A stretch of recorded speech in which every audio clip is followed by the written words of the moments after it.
Funding for Current Conversations is provided by University of Oklahoma President's Office, University of Oklahoma Outreach, and World Literature Today.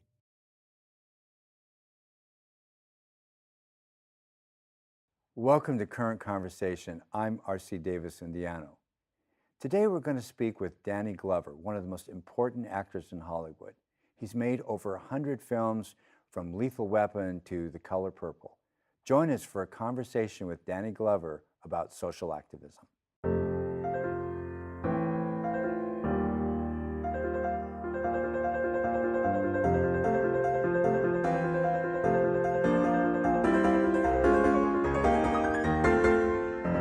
Do you ever find yourself getting kind of shocked when you look back over the body of work that you've done? Last count, I counted 100 plus films, and you've done, that's just for starters. You're a stage actor, you've done so much. Do you ever look back and just say, my goodness, did I do all of that? It's just such a huge body of work. I think sometimes you look at yourself in the mirror and you say, was that really me?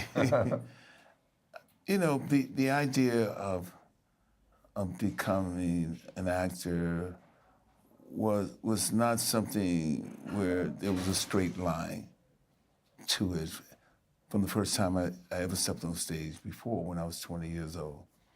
So it took for me a way of introducing myself to the idea of a livelihood, one, and finding something of value and importance in what I was doing. Mm-hmm. And once I discovered the writing and voice of Ethel Fugard, the great South African player. Yeah. I think I've had that, what I consider to be the kind of initiation of my calling. And there's no idea, once you take on any of this, what the outcome is. It must have taken a lot of courage. You were in community development. You had a meaningful job. I think you dedicated your life to that. And you went from that into the world of acting, where so many people fail. That must have been a kind of a scary leap to do that. I don't know if it was so much scary. I don't know if I got caught up in the moment of just doing and realizing and being able to articulate and realize my own growth, you know, that I was able to get my mind around ideas, my mouth around words. I don't know if that was, in a sense, the center of my focus, but I became more and more passionate about it. I've always had a capacity, I've always had what I consider really good work ethics, except when I was studying in school. But going to get a job, making a living, you know, I've done something like that in a very absolutely wonderful family setting, my mother and father and siblings, you know, from the time I was 11, 12 years old, you know, and then because my parents were great, were hard workers and everything else, and they found, whether it was work around the house or whatever the work they found that we did, it was work that was meaningful, or that you felt as if they were chores, yes, but it was a contribution to family life. So in that sense, the work was the first. I mean, it's not saying that I wanted to do it anymore, but inherently, you know, or subconsciously, I just felt in my own child's mind there was a contribution to that. So I knew I could find that into work. The fact is that I found something and landed on something that I felt was bigger than me. And I always say that, I always tell people that what was important to me, and those people want to be an actor or an actress, I said, make it larger than yourself. Make it more important to yourself. So you started on the stage with... Started on stage, Fugard. I started on stage with other things, but Fugard was my really entree into the second phase of what I consider to be the beginning of a career. And I had a book by Ernest Cole. I didn't really know Ernest Cole, but he smuggled out of South Africa an enormous amount of photographs depicting the system of apartheid. It's called House of Bondage. 1962, 63, whatever, House of Bondage, 27 years old. House of Bondage. And that became my kind of like Bible without there looking the picture itself and the work itself. So I felt that what I was doing had a much larger value than myself. And how much of that contributed to my own growth and maturation, maybe a great deal of that. But I think that was the first instance. And as a way that I needed that kind of foundation or pretext for me to even get in acting. For you, was Ethel Fugard, the great playwright, was that an occasion where a kind of awakening where you saw that you could commit yourself to social justice through entertainment, through acting? Is that the connection you made? Well, the two things. I mean, I worked in community development, and I thought I was adequate. I did find work. You know, I could have stayed there for 40 years or a period of time and retired from there. But something happened with acting where I was able to visualize my growth. Simple things that I didn't think I had the capacity for, but as I did them more, I became more comfortable. I found ways to relax. Now, I've always exercised all my life, you know, all my adult life. So I found ways in which I could use exercise as a medium or a catalyst for what I was doing. So all those things came into being at a certain time. I took movement, so I felt comfortable with my large frame. I'm 6'4", 6'3", and I felt comfortable with that. All those were important to me in my own growth.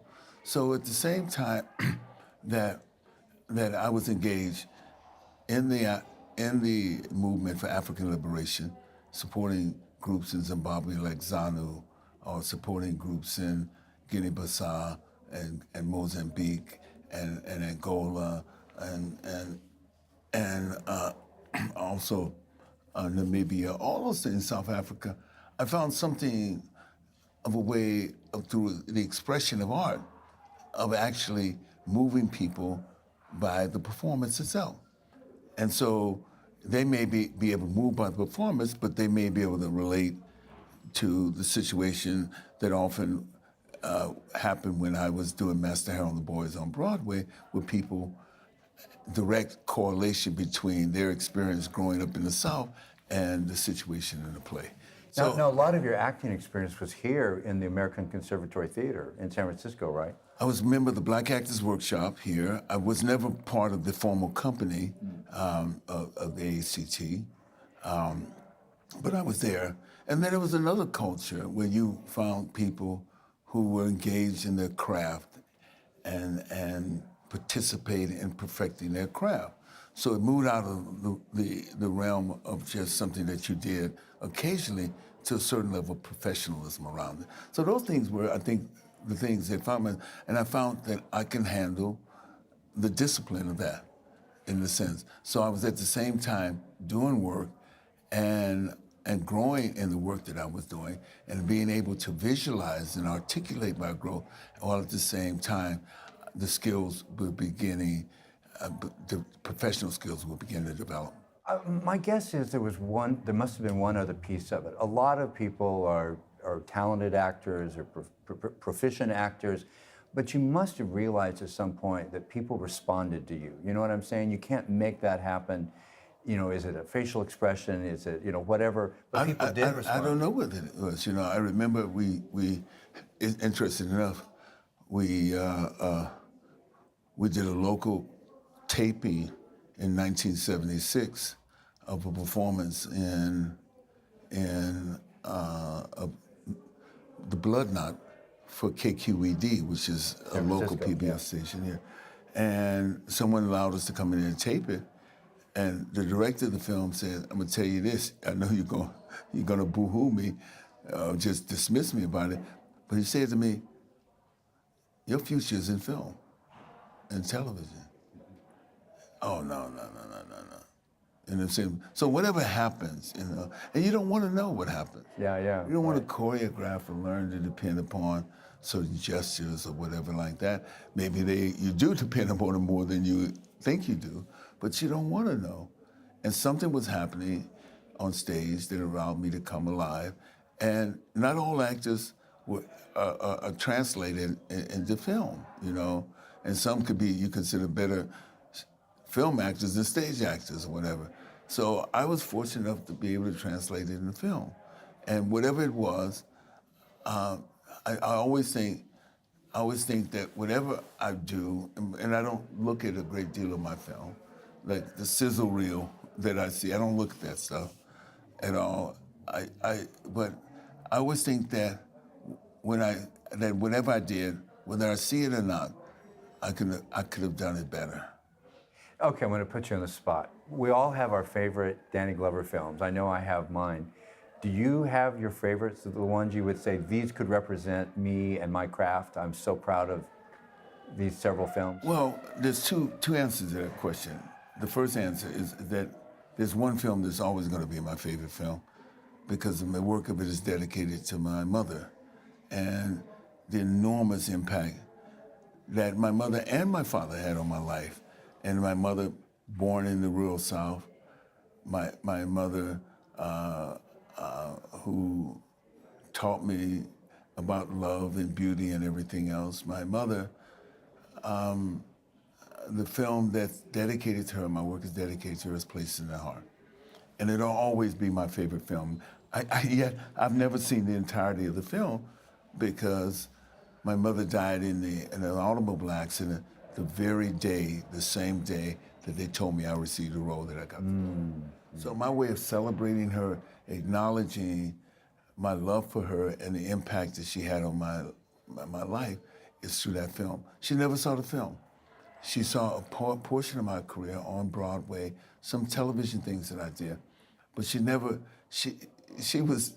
the victim. She was the one who deserved it. My parents were the ones who deserved it more than anybody else to be the beneficiaries of my success. Mm-hmm. And my dad saw it. Me and Dad and I had a great time over the next, 18 years after she passed away. We were great. That was my best friend. And always been my best friend. But my mom didn't get a chance to bash in the glory of that and say, this is my, see my son. I would have loved for her to. You are so involved in causes outside of the film industry. You are truly a social activist. These aren't, you don't do lip service. You go out there and really you've given so many causes over the years, your time and your talent. How do your fans react to that? Do they kind of keep a separation? There's Danny Glover on the screen and there's Danny Glover, the activist? I don't know how they really respond to that. Some of them will come up to me. More often, they'll say that I like your work as an actor, and on many occasions, people say I like your work as an actor, but I especially like your work as an activist. Let me switch gears a little bit and get you to talk a little more politically, if you don't mind. Somebody could say that there's a really unique crisis right now. The Republican Party, the Democratic Party, they did not see the protest vote coming. They just apparently were so out of touch. Trump and Sanders, what they represent in the culture seems to have just gone right by the two major political parties. How do you read that? Are you concerned about that as a citizen, that the two major parties seem to be just really out of touch with working people? Well, I think the question with all the statistics that are available and all the forecasting that's available, that they understood without a doubt through various protests, whether the Occupy movement or whether it's Black Lives Matter, the color change, the resistance to all the other initiatives that come out of that, and the ongoing war, the wars, especially since over the last 13 years, or you can make an argument since 9/11, that a lot of resources have gone to or most notably, even more, since the bubble burst that led to the Great Recession. The Great Recession. And all that people, so on the sense that people are scratching their heads, even though the bubble itself was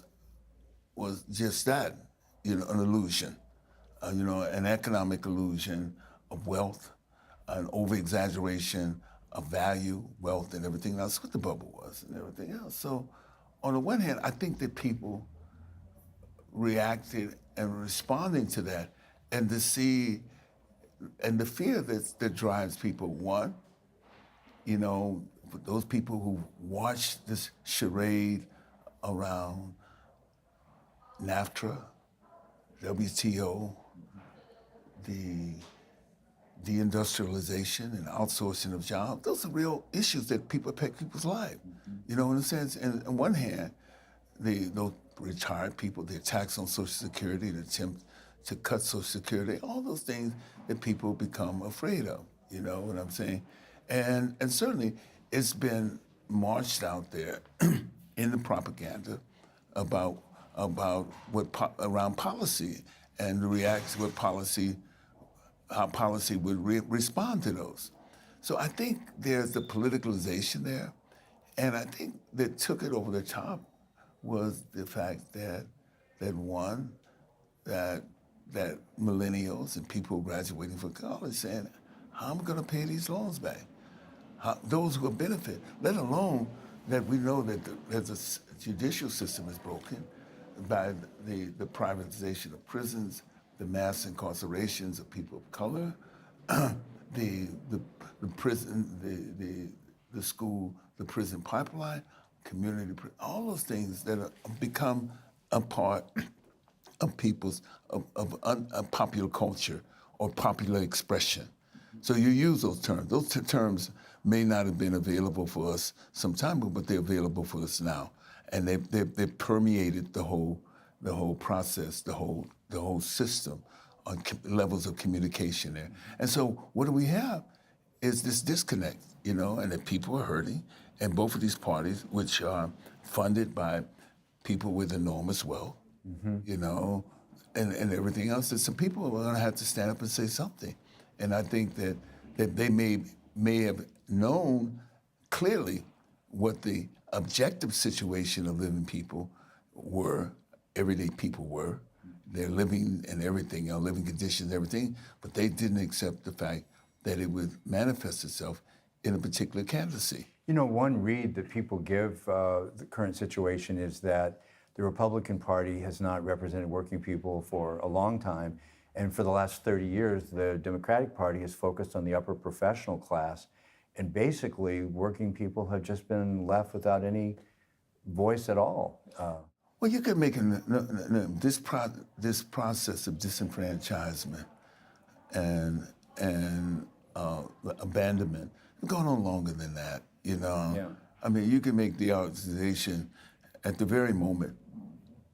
We had at the end of World War II, more than 40% of the workforce was unionized. More than 40%. Workers, unions had won the right to form unions, and had won the rights to bargain collectively. Those things were happening they also signed into law with Roosevelt, and that every movement, everything from the Taft-Hartley Law in 1947, which essentially criminalized union or organizing and further criminalized it. From those moments on, the history itself, the bright moment within that was the civil rights movement, and those things that came out of the civil rights movement, Roe versus Wade, the women's liberation movement, all those things that came out of there.